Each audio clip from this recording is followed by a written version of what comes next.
Assalamualaikum warahmatullahi wabarakatuh. Salam jumpa kembali kita untuk melanjutkan materi terkait dengan hukum otonomi daerah. Pada sesi kali ini kita akan mempelajari lebih lanjut terkait dengan produk hukum daerah.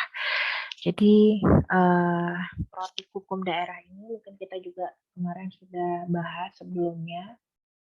Jadi daerah itu dalam rangka menyelenggarakan urusan pemerintahan yang menjadi kewenangannya, kemudian dalam mengurus segala hal yang berkaitan dengan daerah itu berhak menetapkan satu kebijakan daerah. Yang mana kebijakan daerah ini juga wajib berpedoman pada norma, kemudian standar prosedur dan kriteria yang ditetapkan oleh pemerintah pusat.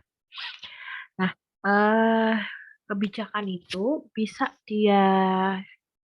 diwujudkan melalui produk hukum daerah. Nah, produk hukum daerah itu nanti terdiri dari peraturan dan penetapan. Mengacu kita, jadi terkait dengan produk hukum daerah, itu kita mengacu pada Undang-Undang Nomor 12 Tahun 2011, contoh yang terakhir Undang-Undang 13 2022 tentang pembentukan peraturan perundang-undangan. Jadi itu dasar yang utama soal pembentukan peraturan perundang-undangan. Terus ada Perpres terkait dengan peraturan pelaksanaan dari Undang-Undang 12 2011, sama khusus produk hukum daerah itu ada Permendagri 80 2015 junto 120 2018 tentang produk hukum daerah. Nah, di sana diatur bahwa produk hukum daerah itu terdiri dari peraturan dan penetapan. Kalau peraturan itu yang regeling, sedangkan penetapan itu yang basiking. Peraturan itu adalah hasil dari tindakan pemerintah menyusun satu norma yang sifatnya umum dan abstrak. Adresatnya umum, perbuatannya atau yang dirumuskan itu bersifat abstrak. Kalau penetapan atau basiking, dia adalah norma yang sifatnya individual konkret. Adresatnya individu, perbuatannya sudah konkret. Kalau untuk peraturan ini contohnya ada Perda, kemudian ada Perkada, sama ada PBKDH dan peraturan DPRD. Jadi ada peraturan daerah, kemudian peraturan gubernur, Burbu, Perwal, peraturan bersama kepala daerah, sama peraturan DPRD. Kalau yang berupa penetapan itu ada keputusan DPRD sama keputusan kepala daerah. Misalkan keputusan gubernur, keputusan bupati, keputusan wali kota. Kemudian dasar-dasar pembentukan perda. Jadi pembentukan peraturan daerah karena dia merupakan satu peraturan perundang-undangan tentu berdasarkan pada dasar peraturan perundang-undangan di atasnya ya. Karena kita mengenal yang namanya jenis dan hierarki dalam pembentukan peraturan perundang-undangan. Dalam Undang-Undang 12 2011, dalam pasal 2 disebutkan bahwa Pancasila adalah sumber dari segala sumber hukum negara. Jadi semua peraturan perundang-undangan ini didasarkan pada Pancasila. Itu yang pertama. Yang kedua, peraturan daerah ini yang ditetapkan untuk menyelenggarakan otonomi dan tugas pembantuan itu harus berdasar pada peraturan perundang-undangan di atasnya. Nah, ini jenis dan hierarki peraturan perundang-undangan yang telah disebutkan dalam pasal 7 Undang-Undang 12 2011, yaitu ada Undang-Undang Dasar, kemudian ada TAP MPR, ada Undang-Undang sejajar dengan Perpu, kemudian PP, Perpres, Perda Provinsi, dan Perda Kabupaten Kota. Ini akan yang kita bahas adalah untuk peraturan daerah. Jadi peraturan daerah provinsi itu peraturan perundang-undangan yang dibentuk oleh DPRD provinsi dengan bersetujuan bersama gubernur. Kalau itu Perda Kabupaten Kota ya itu peraturan perundang-undangan yang dibentuk oleh DPRD Kabupaten dengan persetujuan bersama Bupati atau Wali Kota. Jurisdiksinya, jadi jurisdiksi Perda Provinsi ini dia berlaku di seluruh kabupaten kota tersebut. Jadi dia materi muatannya ya lintas daerah kabupaten kota. Misalkan Perda Provinsi Jawa Tengah. Jawa Tengah itu terdiri dari 35 kabupaten kota. Ya jurisdiksinya, materi muatan, kemudian keberlakuannya ya di 35 kabupaten kota tersebut. Kalau jurisdiksinya kabupaten kota ya hanya dalam wilayah kabupaten kota tersebut. Kemudian materi muatan. Jadi materi muatannya peraturan daerah itu bisa untuk menjelaskan sebagai satu penjelasan lebih lanjut dari peraturan di atasnya, misalkan dari undang-undang, PP, Perpres itu uh, perlu diatur lebih lanjut dalam peraturan daerah itu bisa. Terus juga untuk menyelenggarakan otonomi dan tugas pembantuan atau juga mengatur satu kondisi khusus daerah. Jadi ada muatan lokal atau kearifan lokal tertentu yang memang dia harus atur dalam suatu peraturan daerah. Kemudian tahapan pembentukan. Jadi tahapan pembentukan peraturan daerah itu sama dengan tahapan pembentukan peraturan perundang-undangan. Jadi ada tahap perencanaan, penyusunan, pembahasan, pengesahan, penetapan, sama pengundangan. Nah, ini kita akan bahas satu-satu ya. Di tahap perencanaan itu ada satu kegiatan yang namanya Propemperda. Kalau di undang-undang itu namanya adalah prolegnas. Tapi kalau di daerah itu namanya Propemperda. Dulu di rezimnya 32/2004 pakainya prolegda, tapi sekarang di 23/2014 itu Propemperda, program pembentukan peraturan daerah. Karena Undang-Undang 23/2014 menegaskan bahwa DPRD itu bukan lembaga legislatif daerah. Nah, di tahap perencanaan ini, daerah tuh harus menyusun. Jadi kalau mau bikin perda itu nggak bisa spontan, tiba-tiba. Jadi dia harus dirumuskan dulu. Di sebelum awal tahun berjalan, dia harus merencanakan dalam bentuk Propemperda ini, dan dalam kegiatan Propemperda ini harus disusun. Jadi baik itu dari DPRD maupun dari pemerintah daerah berkoordinasi bersama di bawah Bapemperda atau Biro Hukum atau bagian hukum merumuskan nih kira-kira daerah itu butuh peraturan tentang apa. Disusunlah dalam satu kegiatan Propemperda itu. Jadi di kegiatan Propemperda ini semua harus berdasarkan pada kajian. Jadi ketika kita mau nyusun perda, bikin perda apa tuh nggak hanya dari kita nentuin judul apa, tapi harus ada dasar kajiannya. Di tahap perencanaan itu sudah harus ada naskah akademik. Masyarakat itu butuh pemenuhan kebutuhan hukum terkait dengan materi muatan apa, ada permasalahan apa, latar belakangnya apa, landasan filosofis, sosiologis, dan yuridisnya apa. Kemudian juga ruang lingkup pengaturannya nanti seperti apa, itu dituangkan dalam dokumen Propemperda. Jadi betul-betul ketika nanti ada perda, itu memang dibutuhkan sama masyarakat gitu. Jadi nggak hanya untuk memenuhi formalitas supaya daerah itu DPRD terlihat produktif, ayo kita bikin perda. Jadi harus memang didasarkan pada kebutuhan masyarakat. Terus setelah nanti jadi sudah dimasukin dalam Propemperda, boleh nggak menyusun peraturan perundang-undangan di luar dari Propemperdanya. Jadi pada prinsipnya kalau misalkan boleh atau tidaknya itu prinsipnya begini. Seluruh penyusunan perda harus berdasarkan pada Propemperdanya, tapi berlaku yang namanya daftar kumulatif terbuka. Contoh misalkan tindak lanjut atas putusan MK. Ada satu perda yang dia diujikan ke Mahkamah Agung dan dinyatakan bertentangan, maka dia harus diubah. Nah itu kalau mau diubah boleh nggak masuk Propemperda pun nggak masalah. Terus juga ketika misalkan ada satu urgensi nasional, keadaan bahaya, satu keadaan darurat tertentu, itu kita bisa menyusun peraturan di luar dari apa yang sudah direncanakan. Itu. Kemudian tahap berikutnya adalah penyusunan. Jadi di tahap penyusunan ini pematangan naskah akademik dan raperda. Jadi sesaat di tahap perencanaan itu kan sudah disusun naskah akademik sama raperda. Naskah akademik itu satu naskah hasil kajian penelitian secara ilmiah terkait dengan materi muatan. Nah, lampirannya adalah raperdanya. Ketika sudah disusun ini, di tahap penyusunan akan dilakukan satu harmonisasi atau penyelarasan. Jadi dibahas bersama-sama, disempurnakan untuk naskah akademik dan draft raperdanya. Nah, nanti setelah sudah diselaraskan, masuk ke pembahasan. Pembahasan itu ada 2 tingkat. Yang pertama adalah pembahasan tingkat 1 di tingkat rapat fraksi atau komisi atau pansus yang lebih kecil. Terus nanti ada di tingkat 2 yaitu ketika sudah di rapat paripurna. Di tahap pembahasan ini, di tingkat 1 itu dia bisa dibahas berkali-kali ya. Mematangkan draft raperda ini. Jadi pertama ada pengantar musyawarah, yang menyusun itu memberikan penjelasan dulu, ini naskah akademik atau soal apa, raperdanya mengatur apa. Terus nanti yang mendengarkan itu harus menyampaikan daftar inventaris masalah. Jadi reviewnya apa terhadap naskah akademik dan draft raperda itu, memberikan masukan.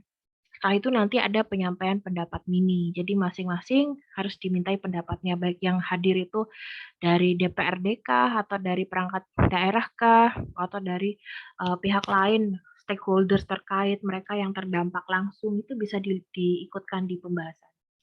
Nah, nanti kalau sudah oke, baru masuk tingkat 2, yaitu rapat paripurna yang sudah minta persetujuan atau penolakan dari masing-masing fraksi dan pendapat akhir kepala daerah. Jadi pembahasan kalau di tingkat 1 itu bisa dilakukan berkali-kali. Gitu. Jadi di tahap pembahasan juga bisa dilakukan yang namanya fasilitasi dan evaluasi. Karena peraturan daerah ini kan dalam satu kerangka otonomi kan nggak boleh bertentangan dengan kebijakannya pemerintah pusat ya. Jadi dalam penyusunan kebijakan dari daerah ini ya harus berkonsultasi dengan pemerintah pusat. Jadi di tahap pembahasan bisa melakukan namanya fasilitasi. Fasilitasi itu konsultasi, minta masukan terhadap naskah akademik dan raperda yang disusun. Kalau itu perda kabupaten kota, mintanya ke gubernur. Kalau itu perda provinsi, mintanya adalah ke Kemendagri. Khusus untuk materi muatan tertentu seperti RPJP, RPJMD, pajak, retribusi, dan tata ruang, itu harus ada evaluasi sebelum dia diundangkan. Jadi ada persetujuan substansi dulu. Jadi substansinya tuh harus benar-benar di ACC sama organ pemerintahan di atasnya.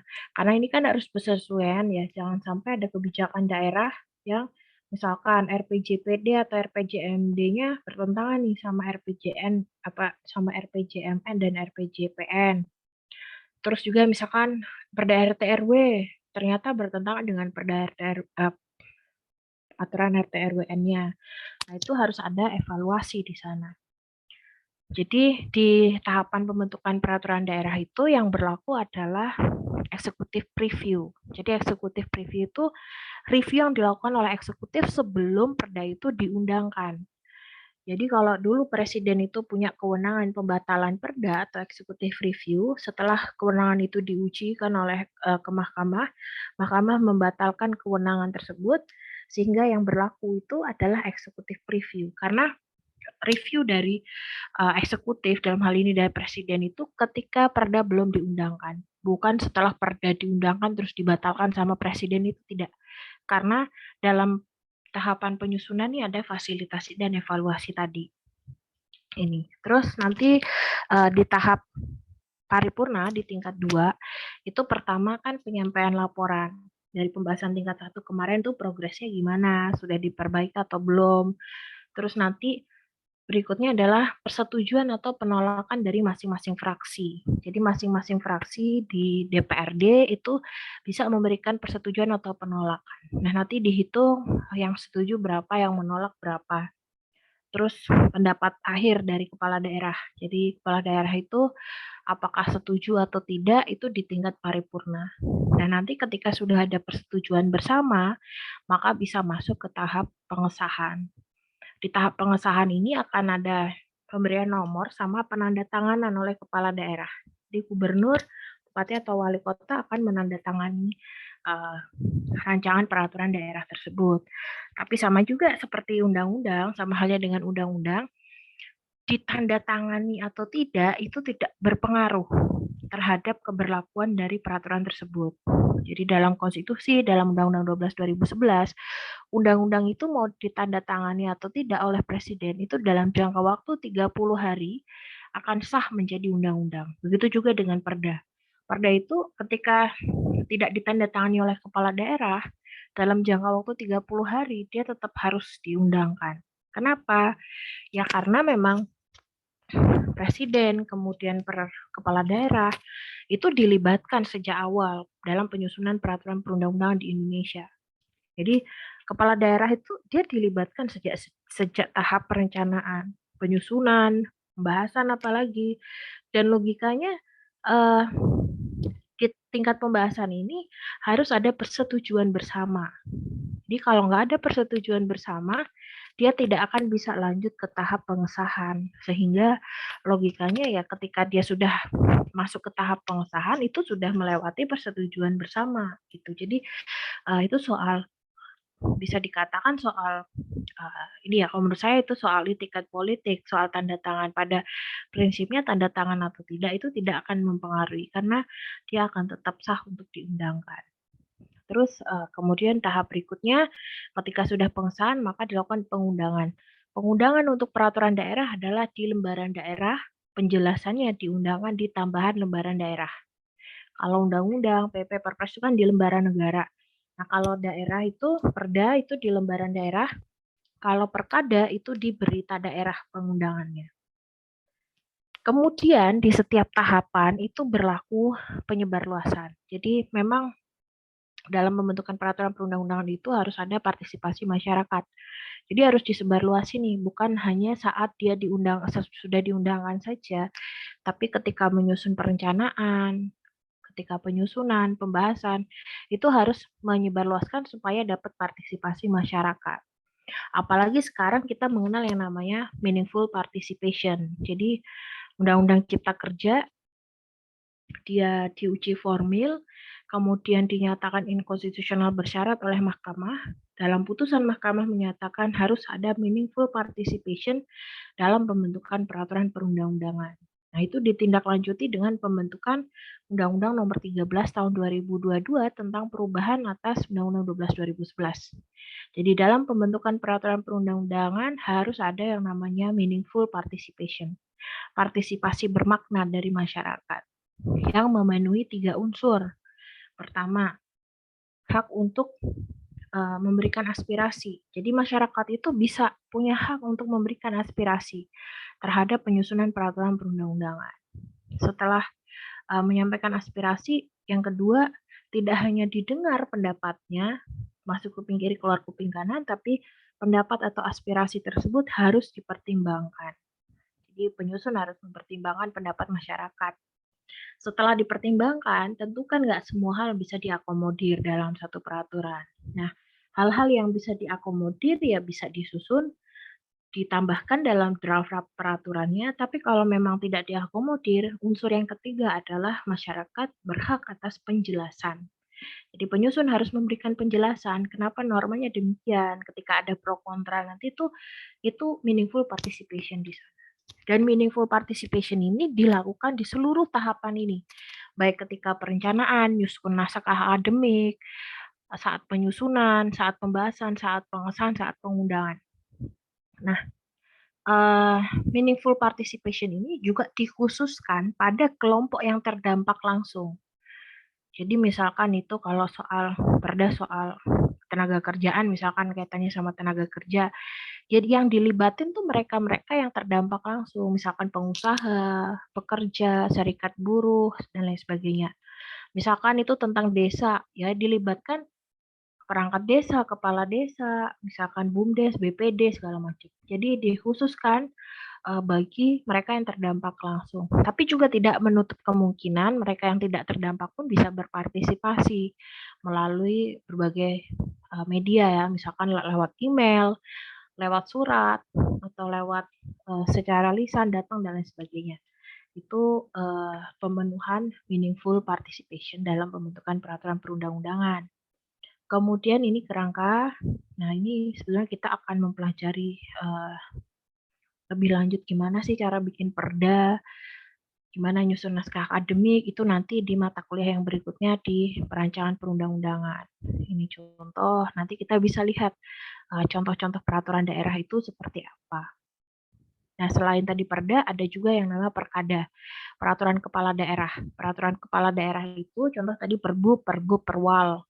Kalau perkada itu tidak melibatkan DPRD, jadi hanya kepala daerah aja. Jadi biasanya kalau bikin perbu, perwal ya dikoordinasikannya sama biro hukum atau bagian hukum, terus perangkat daerah terkait yang menyusun materi muatan, terus nanti diundangkan oleh sekretaris daerah dalam berita daerah. Lebih sederhana untuk yang perkada itu. Nah ini nanti bisa kita diskusikan lebih lanjut di hasil proyek ya bagi kelompok yang membahas soal peraturan daerah. Eh, itu adalah kebijakan-kebijakan yang bisa dibentuk oleh daerah. Selain itu, daerah itu juga nanti terkait dengan kebijakan, terkait dengan penyelenggaraan pemerintahan, harus menyusun yang namanya LKPJ. LKPJ itu laporan keterangan pertanggungjawaban. Jadi pemerintah daerah itu akan menyusun laporan nih setiap tahun terkait dengan penyelenggaraan pemerintahan daerah pada satu tahun itu. Jadi disampaikan kepada 3 pihak. Yang pertama disampaikan kepada menteri, ini laporan penyelenggaraan pemerintahan daerah. Terus yang kedua disampaikan kepada DPRD, yaitu laporan keterangan pertanggungjawaban dalam satu rapat paripurna. Terus yang ketiga disampaikan kepada masyarakat, ringkasan laporan pertanggungjawaban. Jadi ini wujud mekanisme check and balances ya, karena kepala daerah itu kan dipilih oleh rakyat. Jadi di satu sisi dia dipilih oleh rakyat, di satu sisi dia adalah wakil dari pemerintah pusat yang ada di daerah. Jadi dia juga tetap menyampaikan ke presiden, ke atasannya, presiden melalui menteri, dia juga menyampaikan kepada rakyat selaku yang memilihnya. Nah, tapi kan enggak, jadi bisa disampaikan kepada masyarakat dalam bentuk ringkasan laporan, begitu juga laporannya disampaikan kepada DPRD. Jadi bukan bertanggung jawab kepada DPRD atau bertanggung jawabnya tetap kepada rakyat, tapi melalui disampaikan. Jadi disampaikan kepada DPRD sebagai satu lembaga perwakilan rakyat. Ini demikian untuk kebijakan dan produk hukum di daerah. Lebih lanjut nanti kita akan bahas ketika kita diskusi di hasil proyek. Jadi ini materi akan saya selesaikan semua. Nanti saat hasil proyek kita sudah lebih banyak diskusi terkait persoalan konkret. Demikian, terima kasih. Nanti kita lanjutkan video berikutnya untuk materi yang berikutnya. Terima kasih.